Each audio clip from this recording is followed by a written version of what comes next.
यार खान सर के लिए कुछ बोलिए। मैं क्या बोल सकता हूँ, मुझे बताइए। बहुत अच्छे आदमी हैं, अच्छा करते हैं लोगों के लिए, अकेले काफी हैं, पर्याप्त हैं, इतनी बड़ी कोई जंग नहीं है। मीडिया ने अगर किसी भी चीज को, मुझे तो आज इसके बारे में कुछ पता चला है, मेरे हिसाब से तो उनको किसी भी मीडिया, किसी से भी इंटरव्यू देने से ही मना कर देना चाहिए। बिना मतलब की बातों पे इंटरव्यू देने की जरूरत ही नहीं है उनको। वो क्यों दें किसी को इंटरव्यू?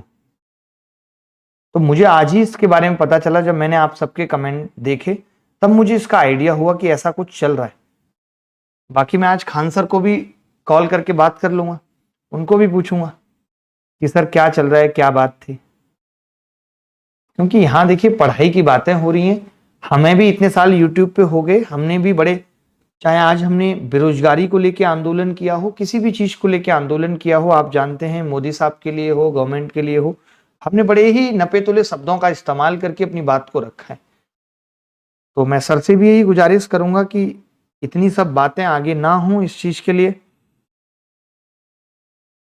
उनको भी अब ध्यान देने की जरूरत होगी। क्योंकि जब आपको बहुत सारे लोग जानने लगते हैं, जब आप एक ऐसा चेहरा है जहां लोग आपको बहुत ज्यादा जानते हैं, तो वहां एक एक शब्द, जैसे कि आपने देखा होगा कई बार, एक बार किसी बड़े खिलाड़ी ने, शायद सचिन तेंदुलकर साहब ने या किसी और खिलाड़ी ने, केक के ऊपर तिरंगा ला के केक काट दिया था, या टी शर्ट पे तिरंगा लगा दिया था, तो बहुत बड़ी बात हो गई थी।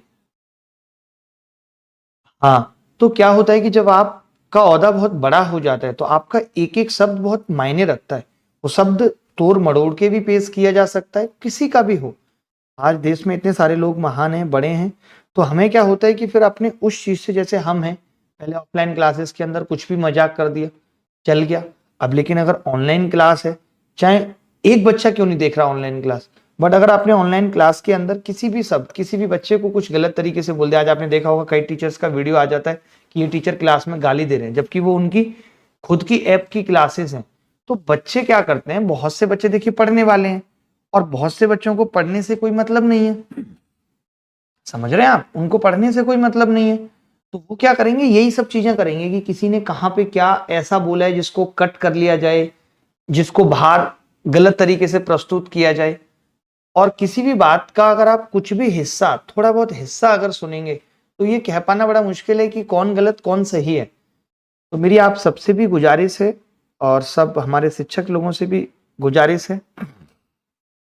ठीक है, मैं बात करता हूँ एक बार। मैं खुद ही आज ही मुझे इस मुद्दे के बारे में पता चला, क्योंकि मैं पिछले 1 डेढ़ महीने से टीवी बिल्कुल भी नहीं देख रहा, और पहले भी नहीं देखता था। बीच में मैंने कोरोना के टाइम पे ही 1 महीना टीवी देखी, तब मैंने देखा इतनी नेगेटिविटी है, इतनी अजीबोगरीब डिबेट है, तो मैंने टीवी देखना फिर से बंद कर दिया। मैं जहाँ रहता हूँ इस फ्लोर पे कहीं टीवी नहीं है, तो इसीलिए मुझे पता नहीं चला। जब आज मैं आपके कमेंट और मैसेज देखे तो मुझे पता चला।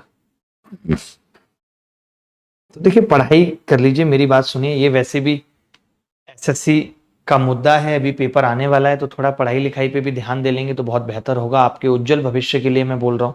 बाकी सबका भविष्य सेट है, आप अपना भविष्य अगर थोड़ा सा देख लेंगे तो बात बन जाएगी, और किसी के भी साथ कुछ गलत नहीं होगा। वो तो हमारे दोस्त हैं, खास दोस्तों में से हैं, जिनसे फोन से भी बात होती है, तो उनके साथ गलत होना और हम ऐसे ही खड़े रहेंगे कि भाई उनके साथ गलत हो गया, ऐसी कोई बातें नहीं होंगी। ये थोड़ी बहुत बातें आती हैं, चलती हैं, थोड़े दिन रहेंगी उछली हुई सी, उसके बाद सब दब जाएंगे, कोई मतलब नहीं होगा। देखिए, मैं हमेशा से एक चीज कहता हूं कि देखिए, हम चाहे किसी पार्टी की बात करें, मुझे बोलना ही पड़ेगा 2 मिनट, हम किसी की भी बात करें, हम ये कह देते हैं, बहुत सारे लोग ये कह देते हैं, और बहुत सारी महान हस्तियां उनको ट्वीट करती हैं, रिट्वीट करती हैं कि ऐसा हो गया, भारत को हिंदू राष्ट्र होना चाहिए। ये सब चीजें, मैं मेरी आपसे गुजारिश है कि अगर आप पढ़े लिखें तो इन सब चीजों में मत पड़िए, इन सब चीजों को मत तूल दीजिए। ये सब जितनी भी पार्टियां हैं ना, ये सिर्फ हम लोगों के इसी इमोशंस का फायदा उठा रही हैं। अगर ऐसी ही बात है तो जो पार्टियां अभी सरकार में हैं वो वाकई में हिंदू राष्ट्र ही बनाना चाहती हैं, तो अब तक क्यों नहीं बनाया? भैया, ये सब वोट बैंक की कहानी है। अगर इनको पता चलता है ना कि इस क्षेत्र से ये मुस्लिम भाई ज्यादा वोट निकाल के जीत सकते हैं, तो ये पार्टियां 2 सेकंड नहीं लेती मुस्लिम भाई को टिकट देने में। तो इनको अपने फायदे के लिए कोई हिंदू मुस्लिम नहीं है, बट हमें और आपको दिखाने के लिए, अपनी ओर अट्रैक्ट करने के लिए ये सब करती हैं। हम सब इंसान हैं, उस ऊपर वाले ईश्वर के बंदे हैं। 60 साल के लिए इस दुनिया में किराए पर रहने के लिए आए हैं, क्यों किसी से दुश्मनी मोल लेनी है?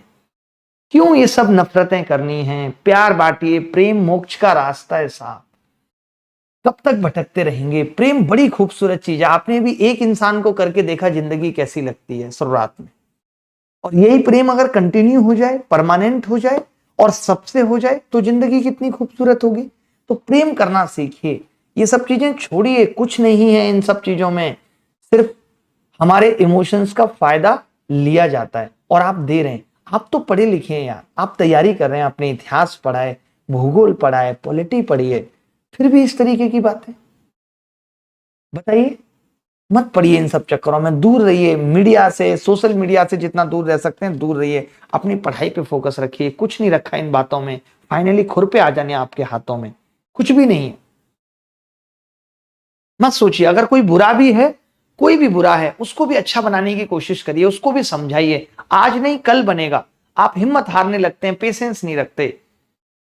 हर एक आदमी को हमें अच्छा बनाना है। हमारे राजा का धर्म है कि उसकी प्रजा सब एक साथ मिलकर के खुशी से रहें, उत्सव में झूमें। ये हमारे राजा का फर्ज है। तो सब कुछ बदलेगा, वक्त बदलेगा, आप परेशान मत होइए। आप पढ़ाई पे ध्यान लगाइए।